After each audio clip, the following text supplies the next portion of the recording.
Hello everyone, welcome back, and today we are going to start the third part of second chapter history, and that is from threat to territory. And the very first topic today we are going to cover is direct military confrontation. Means the military confrontation in between the Britishers and Indian rulers.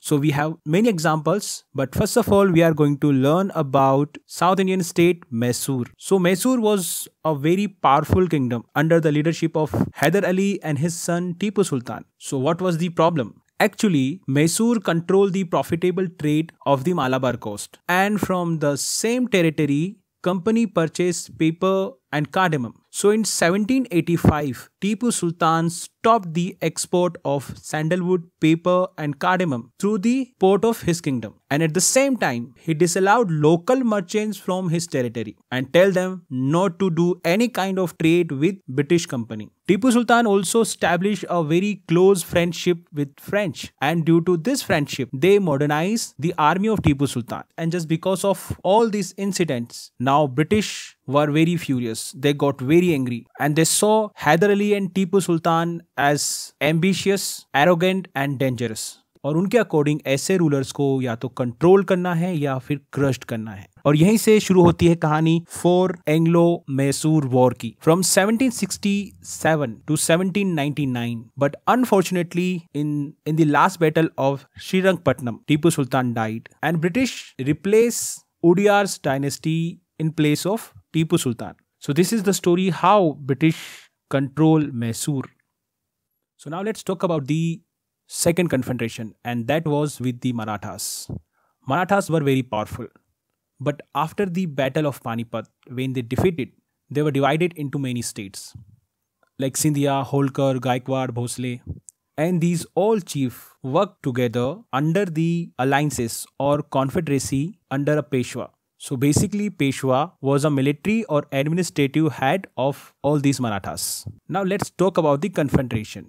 So there were total 3 Anglo-Maratha wars. In the first war that ended in 1782 with the Treaty of Salbai. So just because there is a treaty means there were no clear winner. But in second Anglo-Maratha war, Marathas got defeated and British gained Orissa and some territory north of the Yamuna River, including Agra and Delhi. And finally, unfortunately, in the third Anglo-Maratha war, that was in 1817 to 19, Maratha power were crushed and the leader Peshwa was removed. And this is how Britishers control over the territories south of India's. Now these victories over Indian rulers gave a kind of confidence to the British East India Company, and with that they become very aggressive in the policy of territorial expansion. And finally Lord Hastings लेकर आए एक नई policy, that is paramountcy, and according to this policy company claimed that its authority was paramount or supreme. मतलब जितने भी Indian state हैं उन सारे इंडियन स्टेट से ब्रिटिश पावर हमेशा ग्रेटर रहेगा, ऊपर रहेगा, सुप्रीम रहेगा. और इसी चीज को जस्टिफाई करने के लिए उन्होंने कई सारे इंडियन स्टेट को एनेक्स करना, थ्रेटिंग करना शुरू किया. But there were many rulers who stand in front of the Britishers, and we have a very good example of Rani Chennamma. So when British tried to annex a very small state of Kittur, that is in Karnataka today, Rani Chennamma took to arms and led an anti-resistant movement. But unfortunately, she was arrested in 1824 and died in prison in 1829. But there was a poor chokidar, Rayanna. He carried on this resistance under the Britishers. But unfortunately, he was caught and hanged by the British in 1830. So there were many rulers who tried to protest, who tried to fight, but Britishers that time were very powerful. So all the Indian rulers were defeated. Basically British power इतना बढ़ गया था कि उनके सामने कोई भी Indian rulers टिक नहीं पा रहे थे. चलिए बात करते हैं नेक्स्ट टॉपिक की. And the next topic is about Russia. Now somehow company imagine that Russia might expand across Asia and enter in India from the northwest area, because as you can see in the map, this area is covered with mighty Himalayas and this area is covered with water. So only this area remained vacant for the foreign attack. तो Britishers को ये डर था कि अगर Russia अपनी territory expand करता है तो इंडिया उनके हाथों से चला जाएगा. And just because of that, now they wanted to secure their control over the northwest. Now in the northwest, there were three powerful kingdoms: Afghanistan, Punjab and Sindh. So they fought a prolonged war with Afghanistan between 1838 and 1842, and finally they established indirect company rule there. Means Afghanistan was now under control of the Britishers. Then Sindh was taken over in 1843. और अब अगला number था पंजाब का, लेकिन उस time Punjab में rule कर रहे थे Maharaja Ranjit Singh. So he was very powerful and he held back the company. But after his death in 1839 and after two prolonged war, ultimately in 1849 Punjab was annexed. So like that, British East India Company secured this northwest front. Now let's talk about the next topic, and that is doctrine of lapse. Gradually Britishers annexed many states, but still some of the states were remaining. So the final wave of annexation come under Lord Dalhousie. Actually he devised a new policy, and that come to be known as the doctrine of lapse. And doctrine means a theory or a policy. So according to this policy, if an Indian ruler died without a male heir or a successor, his kingdom lapse.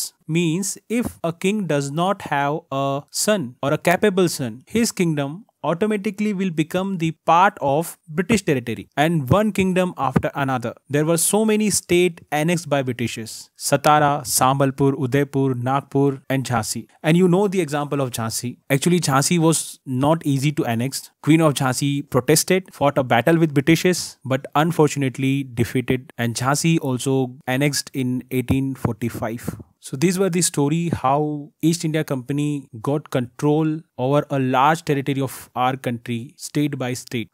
Okay, now let's talk about the next topic, the setting of new administration. And in this topic, we'll try to understand that how Britishers rule the Indian territory and how they setting a new set of administration in our country. So the first thing done in the rule of Warren Hastings, whole country is divided into three different administrative units, and there were three presidencies: Bengal, Madras and Bombay.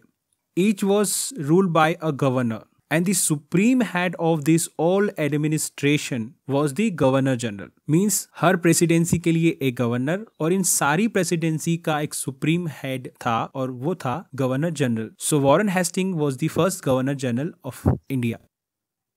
So under the rule of Warren Hastings, there were so many administrative reforms took place, and the most important reforms was in the sphere of justice. So a new system of justice was established in 1772.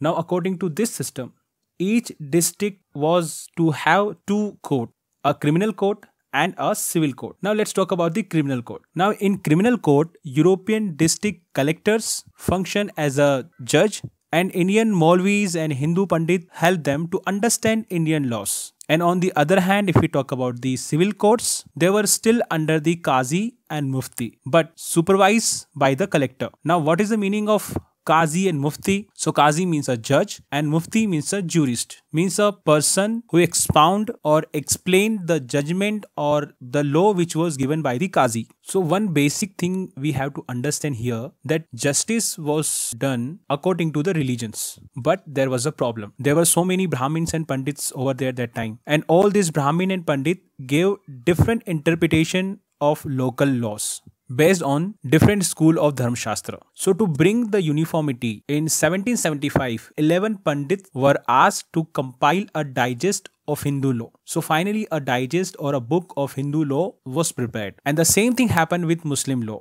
In 1778, a court of Muslim laws was also compiled for the benefit of European judges. Now you know why this code of Muslim law and Hindu laws were compiled? So that European can understand the law of Hindus and Muslims. Then a Supreme Court was established in Kolkata for that time being, and a special court of appeal, that is a Sadar Nizamat Adalat, was also set up in Kolkata. Now the next topic is collector. So collector become a very important person in each district that time. Now his work is to collect revenue and taxes and maintain law and order in his district with the help of judges, police officer and darogas. And his office is also become a very important place. Now in next topic we'll understand that how British company bring about some changes in Mughal army. So first of all, let's try to understand the Mughal army. In Mughal army, two type of soldiers were there. Cavalry means the trained soldiers on horseback, and infantry means soldiers on the foot. So at the Mughal time, these soldiers got some training of archery and the use of sword. Now one more important thing is that cavalry dominate the army, means the soldiers on the horseback are in more number than the infantry. Now the question is from where they are getting these soldiers. So they started recruiting peasants into their armies and training them as a professional soldiers. And the East India Company adopted the same method, and their army is known as the Sepoy army. Sepoy means Sipahi. And with time, the warfare technology also changed. Means now the soldiers were using guns like muskets and matchlocks. And just because the soldiers were using guns, the cavalry requirements of the company's army declined and the infantry regiment became more important. And in the 19th century, the British began to develop a uniform military culture, and soldiers were subjected to European style of training, like drill and discipline that regulated their life far more than before. So basically, the life of soldiers has been changed after these changes introduced by the British Army. And at last, in the conclusion, we'll understand that East India Company was transformed from trading company to a territorial colonial power. And after the arrival of steam engine technology, it became very easier to come to India. Means earlier it will take 6 to 8 months to travel to India by sea, but after the steam engines took only 3 weeks. So after that, more and more Britishers came to India. And by 1857, company ruled over 63% of the total area of our country and near about 78% of the population of Indian subcontinent. So this is the end of chapter. Thank you so much for watching.